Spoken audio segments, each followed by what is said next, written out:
제2차 북미 정상회담 일정 발표가 임박했다는 징후가 잇따라 나오고 있습니다. 김정은 북한 국무위원장이 지난주 전격적으로 중국을 방문한 데 이어 일본 언론에선 트럼프 미국 대통령이 북미 정상회담을 2월 중순에 베트남에서 개최하는 방안을 북한에 제안했다, 이렇게 보도했습니다. 왕선태 통일외교 전문기자와 함께 한반도 정세 자세히 짚어보겠습니다. 안녕하십니까? 네, 안녕하세요. 네, 우선 지난주에 이제 한반도 주변에서 외교적으로 큰 사건들이 좀 있었는데요. 그렇습니다. 지난주에도 변함없이 큰 일들이 계속 있었는데요. 예. 지금 며칠 지나서 잠깐 잊어버린 것 같지만 북중 정상회담 엄청난 이벤트가 네. 있었죠. 1월 7일부터 10일까지 김정은 위원장이 방중을 해서 정상회담을 했는데 한반도 안보 정세 변화와 관련해서 북한과 중국이 공동 연구를 하고 조정을 한다. 여기 이제 합의를 했다는 내용이 있고, 예. 시진핑 주석이 이제 올해 북한 방문을 하기로 하고 그 일정도 통보를 했다. 이렇게 나와 있습니다. 이 문제 시진핑 주석이 북한을 간 적이 없기 때문에 이거는 굉장히 큰 상황이라고 볼 수 있고요. 네. 그다음에 대통령 신년사가 1월 10일 날 있었는데 한반도 정세 변화에 대해서 이제 긍정적인 전망을 했고, 폼페이오 장관도 이제 미국 날짜로 엊그제가 되겠고 우리 날짜로 어제가 되겠지만 네. 이 언론 인터뷰를 했는데 비핵화 문제에 대해서 이제 상당한 진전을 기대한다, 이렇게 좀 긍정적인 언급이 나왔어요.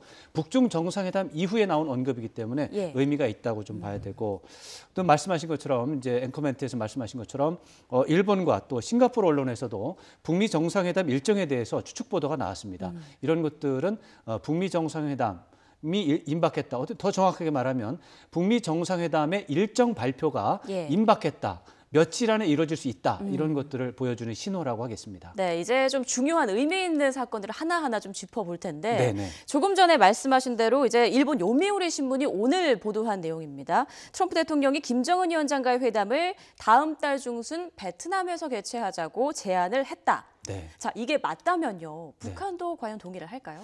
네, 이제 북한이 아직 답을 하지 않은 상태다라고 예. 보도를 했습니다만, 저는 북한도 동의할 수 있다, 이렇게 생각을 합니다. 북미 정상회담을 개최하기 위한 몇 가지 요건이 있죠. 기본적으로 북미 정상회담이니까 중립 지역이 필요합니다. 네. 중립 지역이 필요하고 동시에 양쪽의 공관이 둘 다 있어야 됩니다. 근데 베트남이 그것을 이제 충족하는 곳이니까 그렇고, 또 북한에서 또 물리적으로 항공편을 이용할 수 있는 거리가 있습니다. 예를 들어서 네. 유럽 같은 경우는 너무 멀다, 이런 거죠. 유럽에서 스웨덴에서 이 북미 정상회담을 유치하기 위해서 지난해에도 노력을 했고 지금도 노력을 하고 있습니다. 그렇지만은 항공편이라고 하는 차원에서 좀 멀다. 또 스위스도 마찬가지고요. 예. 그런 차원에서 베트남이 여전히 유력하고, 또 이제 베트남이 개혁 개방 모델이다라고 하는 그런 분석도 있습니다. 다만 이 부분은 약간 북한이 현재 노리는 상황하고는 다른 바가 있어요. 예. 북한은 자력갱생이라고 하는 부분, 이제 스스로 과학기술을 이용해서 국가 발전을 시킨다라고 하는 개념에서 베트남하고 좀 다른 바가 있습니다. 베트남은 외자 도입이라든가 이런 것을 잘해서 지금 개혁 개방을 잘하고는 있지만 북한이 원하는 그림하고는 좀 다릅니다. 그런 차원에서는 좀 문제가 있고,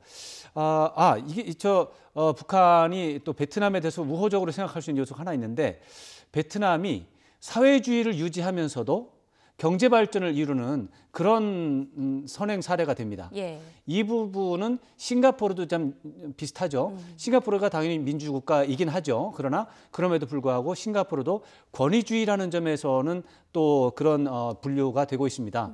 그래서 싱가포르, 베트남 이런 나라들은 분명히 이제 싱가포르는 약간 다르지만 사회주의 또는 권위주의를 하면서도, 그러니까 김정은 위원장 입장에서 보면 자기의 권력이 유지되는 것을 기대할 수 있는 예. 그런 상황 속에서도 경제 발전도 병행할 수 있다, 이런 희망을 주기 때문에 아무래도 베트남이 긍정적인 선행 사례가 될 수 있습니다. 일단 장소 측면에서 베트남은 입지적인 요건을 갖췄다라는 말씀이신데, 그렇습니다. 시기를 좀 따져보죠. 네. 2월 중순으로 이제 일본 언론은 예측을 했습니다. 이제 네. 한 달 정도 남은 건데요. 네. 어떻게 보시는지. 사실은 기억하시겠지만 2, 3주 전에도 제가 예. 가장 유력한 기간과 장소는 역시 2월 중에 베트남, 이 정도가 가장 유력하다고 볼 수 콕 있고, 집어주셨죠.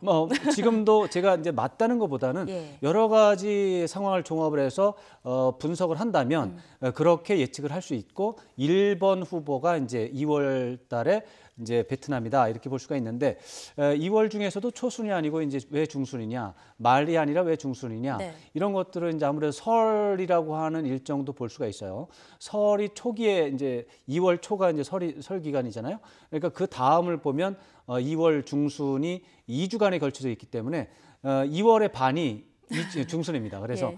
2월 중순이 걸릴 가능성이 상대적으로 좀 많고 북미 정상회담을 예측할 수 있는 사전 징후들이 있어요. 네. 그 이제 북중 정상회담을 한다든가 아니면 북미 간의 고위급 회담을 한다든가 장소에 대해서 트럼프 대통령이 굉장히 이렇게 예측하는 말을 한다든가 이런 징후들이 있는데 그런 것들이 지금 막 나오고 있습니다. 그러네요. 그렇기 때문에 그런 징후들을 기준으로 해서 한 달 뒤 이렇게 되면 2월 중순이죠. 예. 그런 차원에서 지금으로 봐서는 2월 중순 가능성이 굉장히 높다. 이렇게 봐야 되는데 아직까지 북미 간의 고위급 회담은 나오지 않고 있어서 그건 지켜보는 상황이 되겠습니다. 그런데 이 부분에 대해서 일본 언론이 보도를 했다는 점에서 좀 네. 의문이 듭니다. 이건 어떻게 봐야 하나요?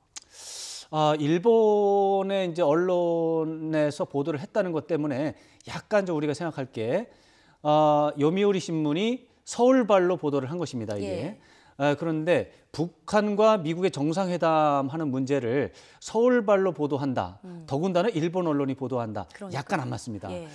지난해 5월과 6월 상황을 볼 때 가장 정확한 보도를 한 것은 한 달 전에 6월 12일 기준으로 해서 5월 초부터 월스트리트 저널이 가장 정확하게 보도를 했습니다. 매우 자연스럽습니다. 왜냐하면 이 북한과 미국의 정상회담에 대한 정보는 워싱턴과 평양이 가장 잘 알고 있고 평양은 보도에 문제가 있으니까 워싱턴에서 나오는 게 맞습니다.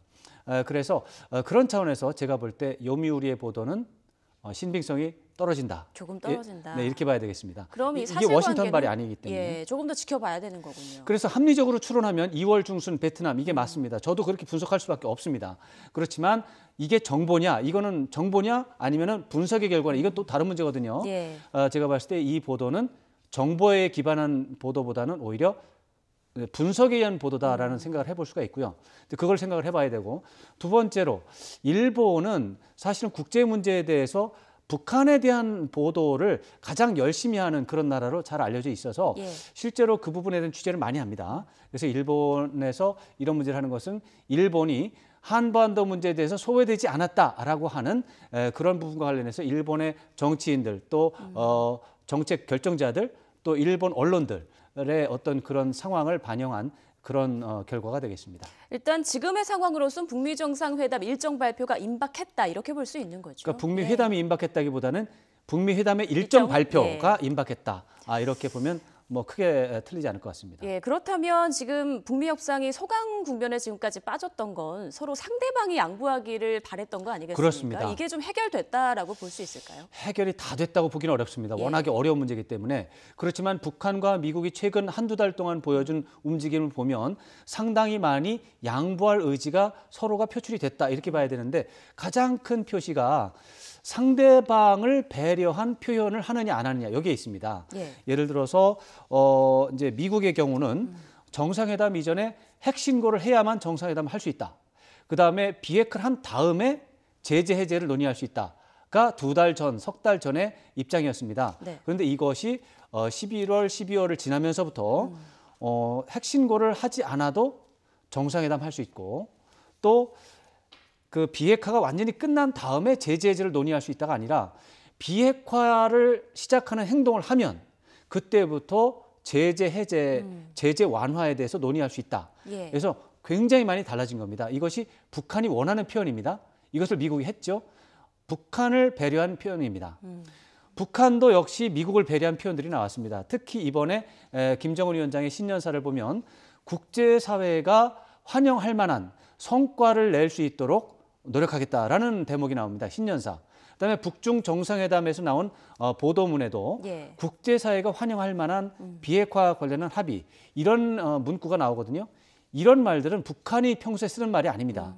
이런 말들은 미국이 원하는 표현이고 남한이 원하는 표현입니다.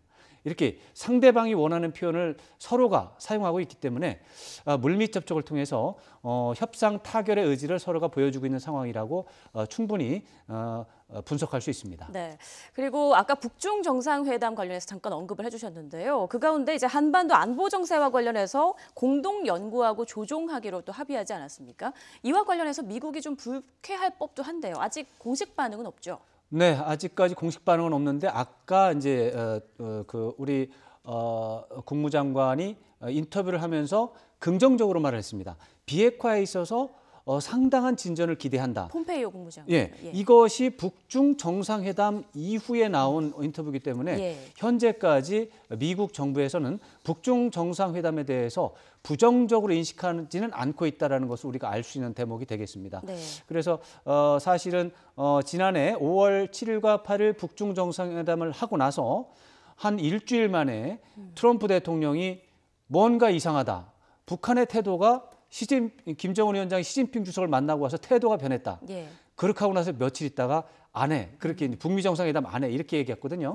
지금까지는 미국의 반응이 부정적이지는 않다. 이렇게 관찰할 수 있습니다. 네, 일단 북미 대화에서 좀 긍정적인 분위기가 느껴지는 건 맞는 것 같은데요. 이번 주 또 어떤 조금 더 구체적인 내용이 나올지 지켜봐야겠습니다. 네, 지금까지 왕선택 통일외교 전문기자와 함께 한반도 안보 정세 짚어봤습니다. 고맙습니다. 고맙습니다.